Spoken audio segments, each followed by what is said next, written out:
Excuse me, who are you? आपको इतनी भी अकल नहीं है क्या कि कहाँ बैठना है और कहाँ नहीं? आपको मालूम भी है ये चेयर मेरी है और मैं बैठती हूँ यहाँ पर। चलो उठो यहाँ से, हट जाओ यहाँ से। मैम, आप इतने नाराज क्यों हो रहे हो? आप किसी और कैबिन में जाकर बैठ जाइए। अबे ओ, मैं किसी और कैबिन में जाके क्यों बैठूं? जब मेरा कैबिन ये है तो मैं यही बैठूंगी ना। और आप होती कौन हो मुझे ऑर्डर देने वाली? इतनी देर से प्यार से बात कर रही हूँ तो ज्यादा ऑर्डर चला रही है। वैसे मुझे एक बात समझ में नहीं आ रही है कि तुझे यहाँ पर मेरे कैबिन में एंट्री किसने दी? तुझे पहले तो कभी नहीं देखा यहाँ पर। ओ, मुझे लगता है तू यहाँ पर झाड़ू पोछा के काम के लिए आई है। लेकिन मैं पहले ही तेरी जानकारी के लिए बता दूं, हमने ऑलरेडी यहाँ पर नौकरानी रख ली है, तो हमें अब तेरी कोई जरूरत नहीं है। इसलिए तू उठ यहाँ से और निकल। वैसे काम वाली होकर तेरी हिम्मत कैसे हुई मेरी कुर्सी पे बैठने की? अरे मैम, आप इतनी हाइपर क्यों हो रही हैं? आप आइए इस चेयर पर बैठिए, मैं आपको समझाती हूँ मैं हूँ कौन। अबे ओ, अब तू मुझे ऑर्डर देगी कि मैं इस कुर्सी पे बैठूं? तुझे तो मैंने ऑलरेडी बताया ना कि ये कुर्सी मेरी है, तो मैं ही बैठूंगी यहाँ पर। तू कौन होती है मुझे ऑर्डर देने वाली? ये 2 पैसे की सस्ती सी साड़ी पहनकर अपने आप को कहीं की बॉस समझ रही है क्या? अरे जाहिल गवार लग रही है एकदम। चल अब उठ यहाँ से, वरना अभी सिक्योरिटी गार्ड को बुलाकर तुझे यहाँ से धक्के मार के बाहर निकलवाऊंगी। देखिए मैम, आप चाहे किसी को भी बुला लीजिए, चाहे यहाँ की सिक्योरिटी गार्ड को या ऑफिस के किसी भी पर्सन को, लेकिन यहाँ किसी की भी इतनी हिम्मत नहीं है जो मुझे इस चेयर से उठा दे। अरे बड़ी ढीठ गवार लड़की है तू तो। लगता है किसी यूपी बिहार के गांव से आई है। यूपी बिहार के लोग ही होते हैं इतने गवार। अरे अकल ही नहीं होती तुम लोगों में तो। ना कपड़े पहनने की तमीज है, ना किसी से बात करने की तमीज है। एटलीस्ट हम दिल्ली वाली लड़कियों से ही सीख लो कुछ। एक बार अच्छे से अपना हुलिया देख, एकदम गवार बिहारन लग रही है तू। और मुझे देख, एकदम हॉट सेक्सी सुपर मॉडर्न लग रही हो। वो तो मैं ऑडिशन देने के लिए नहीं गई, वरना बॉलीवुड वाले ना मुझे तुरंत फिल्मों में ले लेते। और ये कुर्सी भी ना मुझ जैसी खूबसूरत लड़की के लिए है, ना कि तुझ जैसी गवार के लिए।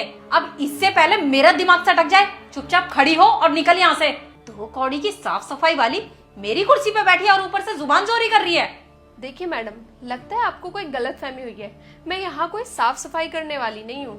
अच्छा, साफ सफाई वाली नहीं है तू, तो आखिर है कौन तू? इस कंपनी की ऑनर है क्या? लग तो तू साफ सफाई वाली रही है और तेवर ऐसे दिखा रही है जैसे इस कंपनी की ऑनर ही हो। देखिए मैडम, मैं आपसे कितनी देर से बोल रही हूँ, प्लीज मुझसे तमीज से बात कीजिए। ऐसे ऊंची आवाज में बात मत कीजिए मुझसे। और हाँ, आप एक बात बताइए, क्या कभी आप कंपनी के ऑनर से मिली हैं? नहीं मिली हूँ। बता क्या करेगी तू? वैसे तेरी जानकारी के लिए बता दूं, हमारे इस कंपनी के जो ऑनर है ना, वो बहुत अमीर है। ऐसे तो हजारों ऑफिस है उनके पास, इसलिए टाइम नहीं है यहाँ पर आने का, इसलिए नहीं मिली उनसे। और शायद आज वो यहाँ पर आने वाली भी हैं, तो मिल भी लूंगी। आरती राघव नाम है उनका। तुझ जैसी गरीब ने तो सुना भी नहीं होगा। वैसे तो मुझे एक बात बता, तेरे अंदर इतनी चुल क्यों मच रही है ये जानने की कि मैं अपनी कंपनी की ऑनर से मिली हूँ या नहीं? अच्छा, आरती राघव नाम है आपकी बॉस का? अबे तू पागल हो गई है क्या जो इतने हंसे जा रही है? मैंने कोई जोक मारा है क्या जो इतनी हंस रही है? खैर, अब बहुत देर हो गई है तुझे, इसलिए अब चुपचाप यहाँ से खड़ी हो और जा यहाँ से। वैसे भी आज कंपनी की ऑनर आने वाली है, मुझे बहुत सारा काम करना है और ऊपर से तूने मेरा दिमाग खराब करके रख दिया। अबे वो बहरी गवार, अब देख क्या रही है? निकलना यहाँ से। अरे मैं आपको कितनी बार समझाऊं? मुझे ऐसा लगता है आपको एक बार में बातें समझ नहीं आती हैं। खैर, एक बार और बता देती हूँ मैं आपको।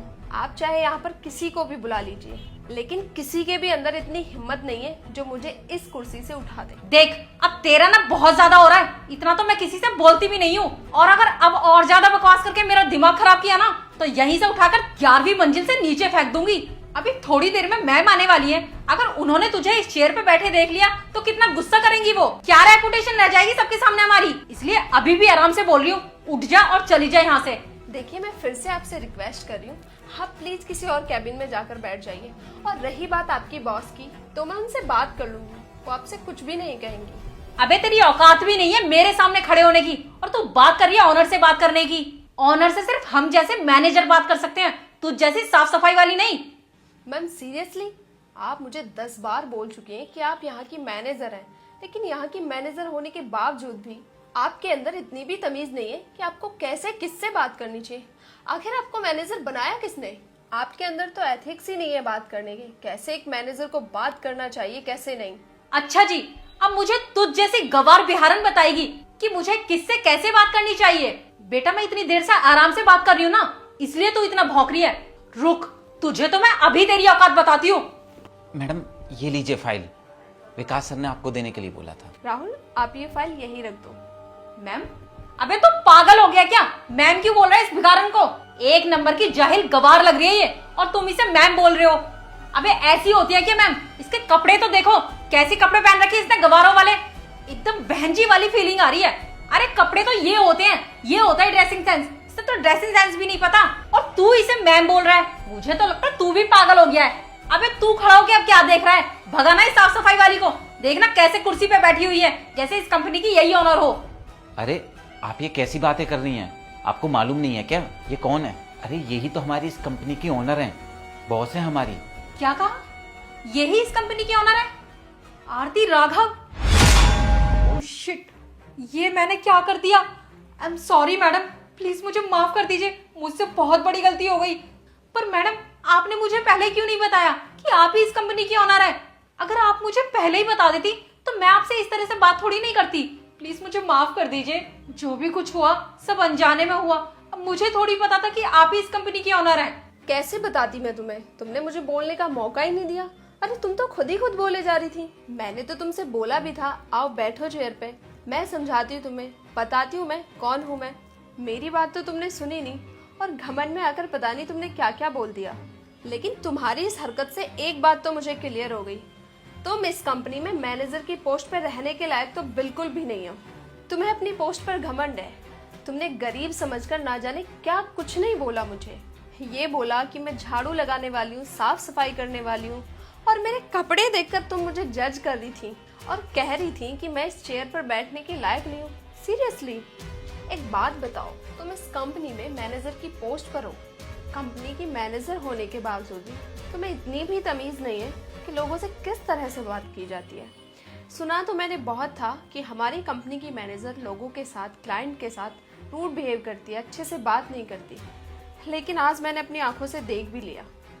तुम्हारे इस बिहेवियर के बाद मैंने सोचा कि आज मैं तुम्हारी सारी असलियत देख ही लेती हूँ। और देखो आज तुम्हारी सारी असलियत मेरी आंखों के सामने आ ही गई। क्या इसी तरीके से तुम क्लाइंट से बात करती हो?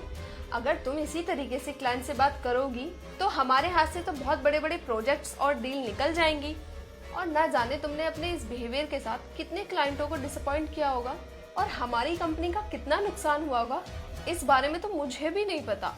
देखिए मैडम, मैं जानती हूँ मैंने बहुत बड़ी गलती की है। मैंने आपसे बहुत बदतमीजी से बात की है, और वैसे भी मैडम अगर मेरी जगह कोई और भी होता तो उससे भी यही गलती हो जाती, क्योंकि आप एकदम सिंपल से कपड़े पहन के आई हैं। मुझे तो यही लगा था अगर आप इस कंपनी की ऑनर है तो मेरे जैसे मॉडर्न कपड़े ही पहन के आएंगी। क्या कहा आपने? क्योंकि मैंने ये साड़ी पहनी थी तो आपको लगा कि मैं कोई झाड़ू पोछा करने वाली हूँ, राइट?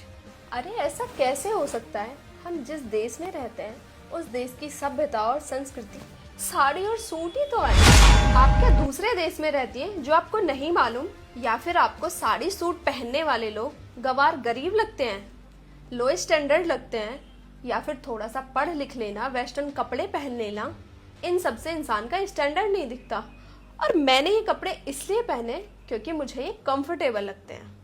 अगर कपड़ों से ही इंसान की काबिलियत पता चलती ना मैडम, तो आज आप मेरी जगह होती, इस कंपनी की बॉस होती। लेकिन किसी भी इंसान की काबिलियत उसके कपड़ों से नहीं दिखती है, उसके टैलेंट से दिखती है। और मुझे पक्का यकीन है अगर आप हमारी कंपनी में मैनेजर की पोस्ट पर रहेंगी तो पक्का आप हमारे क्लाइंट्स को स्पॉइल कर देंगी। और मैं नहीं चाहती कि आप हमारी कंपनी में रहें। आप रिजाइन देकर जा सकती हैं। देखिए मैडम, मैं जानती हूँ कि मुझसे बहुत बड़ी गलती हुई है, और मैं अपनी गलती के लिए माफी भी मांग रही हूँ। और अगर आप कहें तो मैं एक बार आपसे फिर माफी मांग लेती हूँ।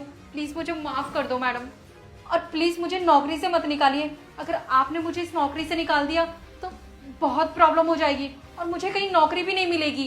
प्लीज मैडम मेरी मजबूरी समझिए, प्लीज मुझे माफ कर दीजिए। नहीं नहीं, आपको माफ़ी मांगने की कोई ज़रूरत नहीं है। अरे आप सॉरी क्यों बोल रही हैं जब आपको माफ़ी नहीं मिलेगी? आपने जो हरकत की है ना, उसके लिए आपको माफ़ी नहीं मिल सकती, और मैं आपको दोबारा मौका देकर कोई गलती नहीं कर सकती, क्योंकि मैं नहीं चाहती कि आपकी वजह से मेरी कंपनी के क्लाइंट्स को और एम्प्लॉयज़ को कोई परेशानी हो। और ना ही मैं आपसे बहस करना चाहती हूँ। आप चुपचाप से रिज़ाइन देकर यहाँ से जा सकती हैं।